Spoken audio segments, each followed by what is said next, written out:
Good morning and welcome to the vlog. It's a lovely sunny day. Indeed, it's forecast to be an absolutely fantastic weekend. So today I'm going to set off from Crick and probably get to about Welford, which is 8-9 miles away. That for me is 3 to 4 hours cruising. I do like to amble along.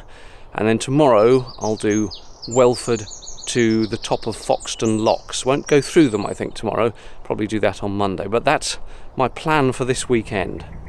So let's bid adieu to the Moorings pub and to Crick village, where I stocked up with bread and milk, you'll be pleased to hear. It is indeed a glorious day for cruising the Cut, and very few other boats around, surprisingly.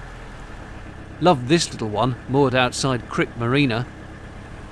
It's so warm, I'm going to have to slap on a bit of Factor 50, else I'll fry. Now, this was awkward, both of us initially stopping to let the other through, but I ended up carrying on, and as I did, you can just see the other boat starting to turn to port. Well, this confused me, because on boats you go past on the right, so I needed to be on that right-hand side. So I carried on, but ended up grounding myself on the shallows on the right. Meanwhile, they ended up with their back solidly stuck in the shallows on the left. I don't quite know what happened there, it was all a bit awkward though. Never mind, on past Crack's Hill, more a mound than a hill really, there's the fire beacon on top, lit on special occasions. And speaking of beacons, that's Yelvertoft's wind turbine in the distance. And here are some geese pretending to ignore me. Pretty, isn't it?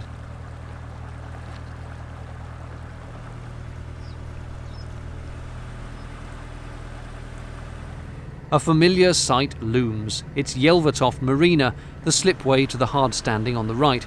Shock news though, expert Gary, who cooked my Christmas lunch, has left the marina and gone to another further up the Cut. And there's the marina itself.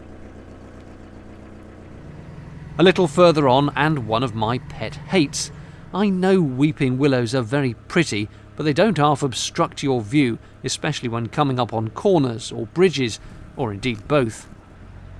Here's a tree I did like, just for its wild shape, like it's a bolt of lightning in tree form. And I spotted this dog, who is ridiculously happy to be playing with a ball.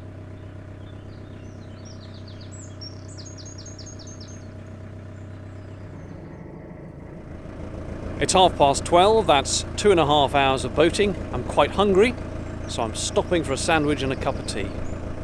And this is my lunchtime mooring spot. So quiet and pretty. I shouldn't be showing this really. I should keep this whole area secret, so it's mine, mine, mine, and mine alone. Well, apart from this chap, who has the most amazing boat accessory ever. Yes, that is a hammock on dedicated mountings on the top of his boat. Gliders spent all day being towed up overhead, a super day for flying. Another pause at a bridge to let someone through, but hang on, if you think steering one narrowboat is tricky, spare a thought for this chap who's towing a second. And here's where my day ended. Well, I've moored up just shy of Welford Junction. It's close enough to my target. It's only a couple of 100 yards away, I think. That'll do for today. Another sunny day is due tomorrow, and I will head onwards to Foxton. Good morning. It's another beautiful day. Going to be a scorcher today, apparently. We'll just nip a few 100 yards up to the Welford arm, but instead of turning down that, I will go past it and then onto bits of the canal I have not done before. It'll be about 7.5 miles to Foxton locks, where I will stop. Should be some beautiful countryside and scenery and all that kind of good stuff. Here comes the turn to Welford on the right, but I'll go left. Now that I've gone past Welford Junction, it's just 7.5 miles to Foxton locks. Mostly open countryside, but there is one tunnel, Husband's Bosworth Tunnel, 1,160 metres long. That should take about 10 minutes to go through, all being well. Just here on the left, there's construction of a new marina at North Kilworth. This is where expert Gary will be working once it's finished. I believe he's helping with the construction right now. Clearly a fair bit still to do. What's odd though is that it's right opposite an existing wharf, which I don't think is anything to do with the new place, so some competition right on their doorstep. Loads of fiberglass cruisers moored here, nose in like a smart car in a parking bay. And you can do the same trick if you have a smaller narrowboat too. Get your diesel tank cleaned here if needed. Mine appears, touch wood, to be okay. This is the splendid wooded approach to the Husbands Bosworth Tunnel. It's lovely.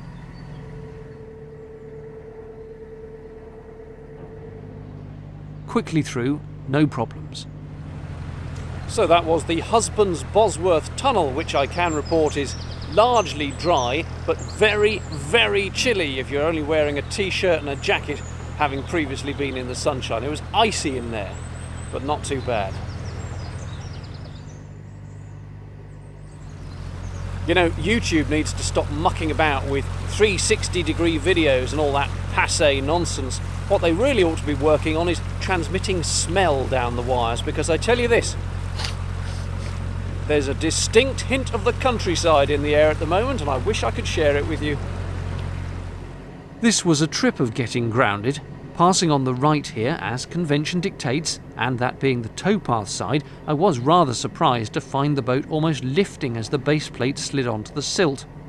Got off it though, just in time. Blossom on the water, rather scenic I think.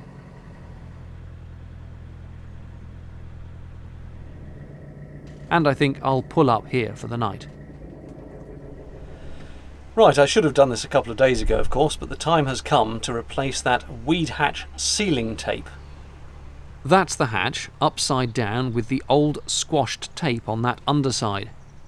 It's supposed to have some give in it, but this is long overdue changing. This is the new roll of tape, self-adhesive, just goes straight on. But look how manky the hatch is underneath, and I had to scrape the old tape and lots of rust off with a screwdriver. Then it was sanded and given a basic coat of Rust-Oleum paint. That'll have to do for now. Good morning. I put the new sealing tape on the hatch at around midnight last night after the paint dried, and I've put the hatch back into the weed hatch bit of the boat. So what I now need to do, really before I set off, is just test it. So I'm just going to gently rev the engine a bit before I properly start moving and check there's no water coming through. After that, if all's well, I'll go on to Foxton locks. It's substantially colder today. It's about 10 degrees instead of yesterday's 20. Quite overcast. Bit of blue sky. Little bit of wind as well, which could be awkward, but we'll see how we go. That's the hatch reinstalled, the new sealing tape now being squished to keep the water out. A few revs back and forth just to check it's working.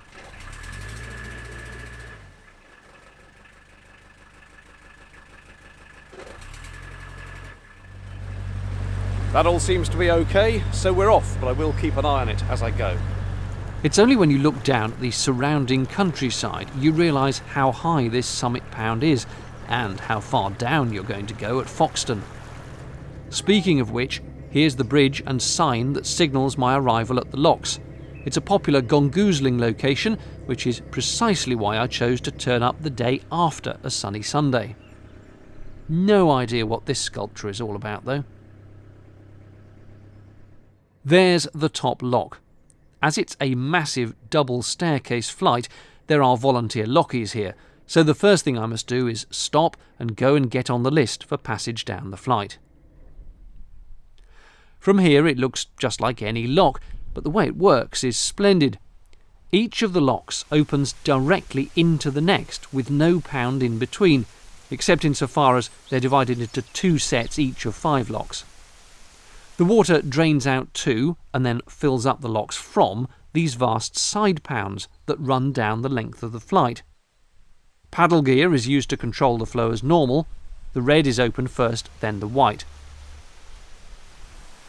While you wait, or when you reach the top if coming the other way, there's a little cafe serving sarnies, tea and ice creams, all that kind of stuff. These locks truly are amazing. You really feel as though you're about to drive off the edge of the world as you go into the one ahead of you. The gates open and you just see this vast expanse of landscape. It's extraordinary. And they feel very deep, as you can see. But with the lockies in charge, I was fortunate not to have to scramble in and out of all 10 locks, which would have been a right palaver. Here I am, looking back halfway down. And here's the obligatory speeded up sequence of the whole flight.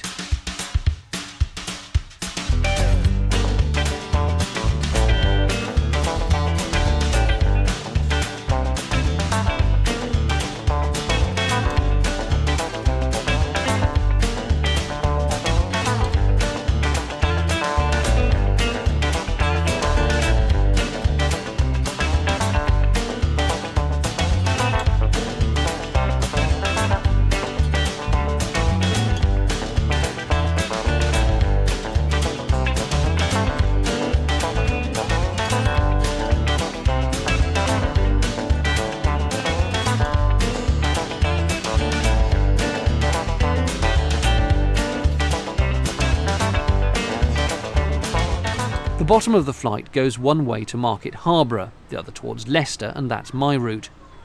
You've got 2 pubs down here for a spot of refreshment before continuing, but I took the opportunity to re-water the boat here. There are at least 3 water points. That's the Market Harborough line that boat's coming out of. Notice the swing bridge, a devil to operate if you're single-handed. Easy enough to go under this bridge though, and onwards north. Not a lot to see, but a swan did swim up to say hello, wagging his tail feathers as if to inquire as to whether I had any food, which I did not. With Foxton done and the sky is intermittently grey, my plan now is just to carry on until lunchtime, whereupon I shall stop and then decide then whether to do any more today. My good deed for the day was scooping some litter from the canal with my shrimping net. Sadly, it's impossible to get it all, but every little bit helps.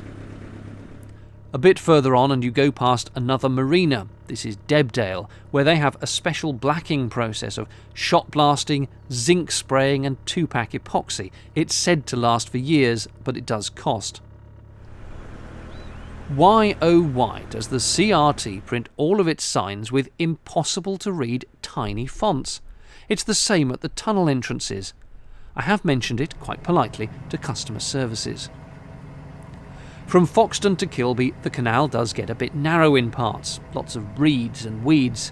I'd say it feels unloved, but that almost unreadable sign said it was a site of special scientific interest, which presumably means they deliberately leave it be. I rather liked this lonely house up on the hill. It does have a vaguely haunted look, do you think?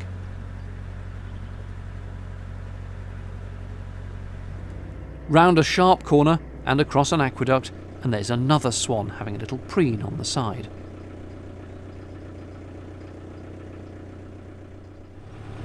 As you can see, I have adopted the Arctic headwear. It is really noticeably chilly today, despite the sun occasionally coming out. Also, I'm about to go through a tunnel, the Saddington Tunnel, 880 yards. That should take 7 to 8 minutes.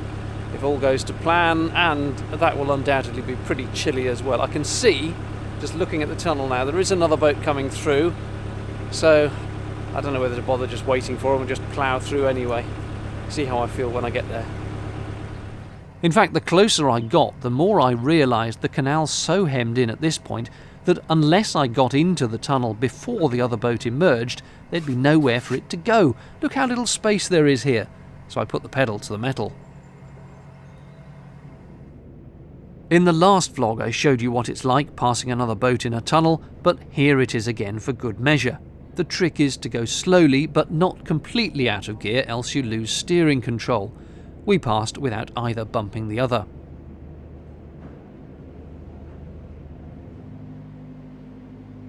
Out into the sunshine again, and another green corridor. Here's where I had planned to moor. It's within walking distance of a little village, but the only space has that boat on it, and I wasn't particularly taken by the tone of the graffiti. In fact, this is the first bridge in miles that I've seen with graffiti on it.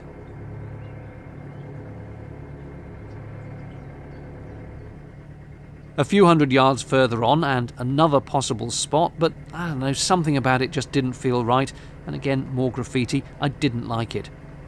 So, perhaps ambitiously, I decided to press on through 4 or 5 double locks and try to stop after that. Now, of course, this turned into a mammoth effort. Double locks are hard, especially solo. And I got lots of nasty black grease from the lock mechanism here all over my jacket. That'll never come out. Hence the lack of a jacket in this shot.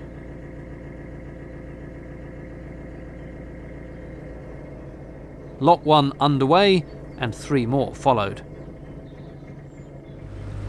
It's just gone 3 o'clock and I was really hoping to have stopped by now, but I tried to moor up after the last lock and it was completely all silted up on the sides, and I went up sideways and in the shallows, and I had to reverse and get myself off again. It was a right palaver. So I carried on through another lock and there's no sign of anywhere to moor here either. So at this rate I'm going to be in Kilby, lock after lock after lock. I'm getting a bit annoyed actually. I've done 5 hours so far, which is a lot when you're solo. It's cold, haven't had anything to drink since breakfast, and I'm going to have a right old moan. So hopefully there'll be somewhere sensible to stop very soon. Incredibly, I found somewhere almost as soon as I'd recorded that. Not the quietest location, with a railway line on the other side of the hedge, but I can sleep through that, and I was just pleased to stop. Not a bad little spot, really. Good morning. The weather has been kind, a little bit blowy, sunny, not desperately warm, but nice. And so it is, I start the final push to Kilby. There's 7 locks to do, 7 wide locks, and about 4 miles. Sorry about the TV aerial lead obscuring the shot here. Note to self to check it next time. I was so pleased to have a bit of help on 1 or 2 of these locks, like from this chap on the left here, who was on a boat coming the other way. And this other boat coming along also ensured the remaining locks were set my way as well, which makes things quicker. Plus, this young couple, holding hands bless them, opened and shut some gates for me too. People on canals can be lovely. Right, 5 locks down, 2 more to go. Tythorn Lock, which I'm now approaching, and after that the rather splendidly named Bumblebee Lock, and then 'tis on to Kilby. And in a flash, here is where I stopped at Kilby to await my travelling companions for the next leg of the journey. Well, after quite the exhausting morning, here I am at Kilby. And if you know Kilby, you might be thinking, hang on a second, that's not the CRT's yard at Kilby. Well, you're absolutely right, I'm about 200 yards south of that, because the moorings immediately opposite are 48-hour, and I'm going to be here for a few days now. So I'm just out in the countryside really, I say about 200 yards further back on normal 14-day bit of canal. It's been quite an exhausting morning, 7 wide locks, and yes, I did get some help from passers-by, which is always so very much appreciated, but it is still quite tiring doing them. So I'm going to have a nice sit down now, nice cup of tea, relax for a couple of days, edit some videos, and that's it for this one. So thanks for watching. Bye-bye.